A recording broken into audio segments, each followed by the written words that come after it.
speaking, I come up with topics from special occasion speeches. Does anybody know what a special occasion speech might be? Okay, so special occasion.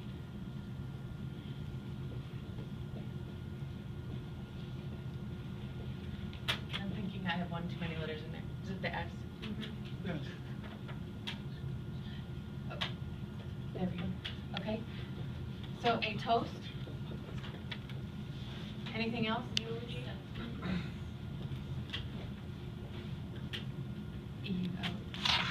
Right. Okay. Acceptance.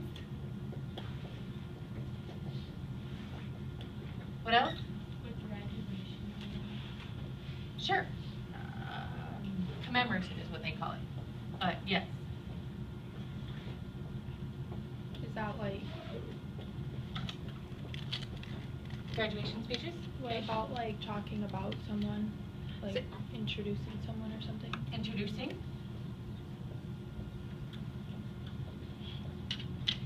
And receiving an award.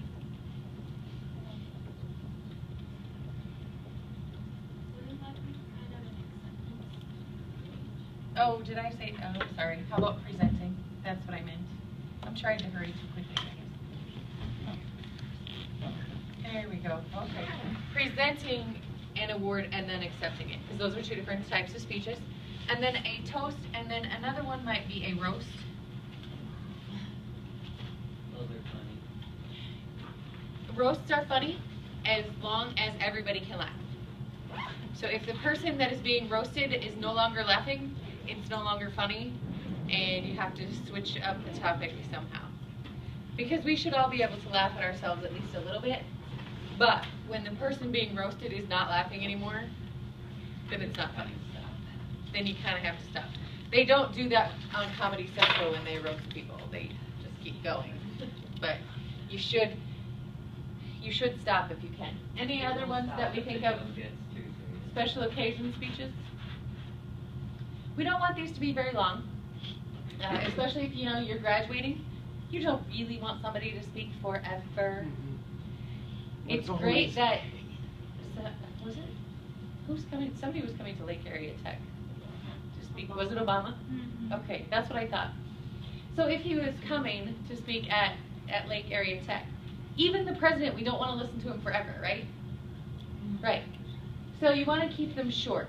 Toasts, people are ready to move on with the wedding and the celebrating. They don't really want a toast to last really long. So that's why I use a lot of special occasion speeches when I do the impromptu speech. When you're doing impromptu speaking,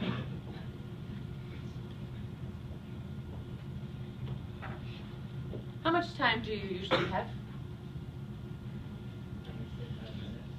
Not very long. A couple minutes. 1 minute. 60 seconds. 2 to 3. 3 minutes. 5 seconds. Just throwing numbers out there at this point. It's usually short, and for my class, I usually do 2 to 3 minutes. People who think they're good at impromptu speaking usually are not.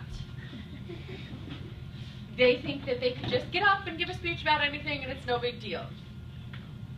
That's right. They get up and they give a really horrible speech because they haven't prepared. How do you prepare for an impromptu speech? Don't give you a time. You just have to keep on going, practicing. Okay, so you could prepare standard remarks.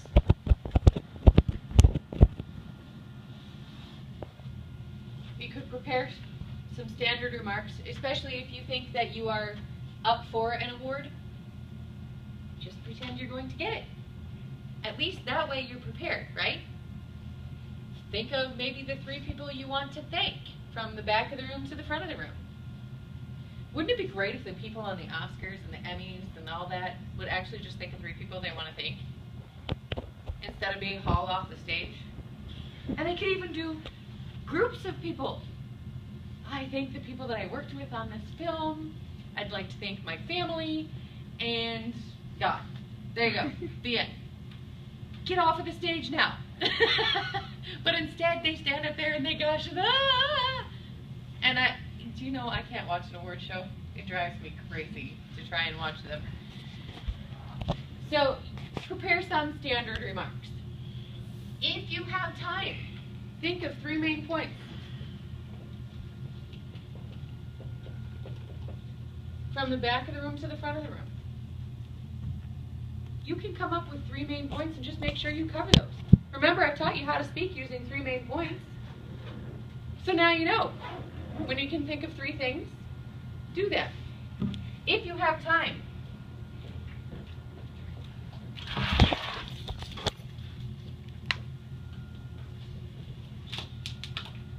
Write a short outline.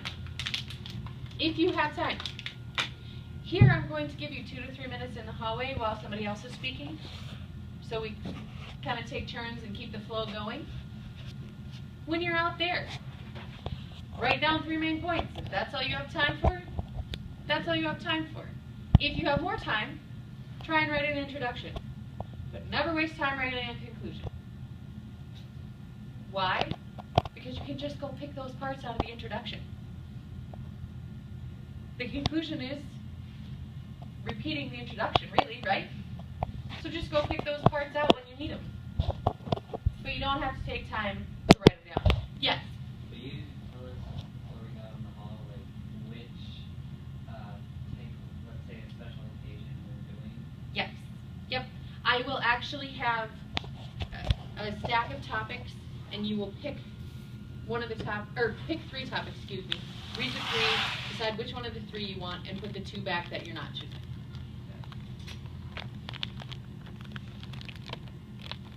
Yes, ma'am. So are you gonna give us an actual scenario, like if we get the toast, you're toasting to At your sister's wedding or something. Yeah. Yeah. I Yeah. don't have a sister. we're like giving you Okay, You well then I better would say develop one siblings real quick. wedding, whatever. Toast your brother, toast sister-in-law, whatever. It's your mother. But yeah, I will try to give you as much information as you need. Sometimes I've done it a little bit different than the special occasion speech, so I'll let you know for sure. Other questions, other things I could help you with just really quickly?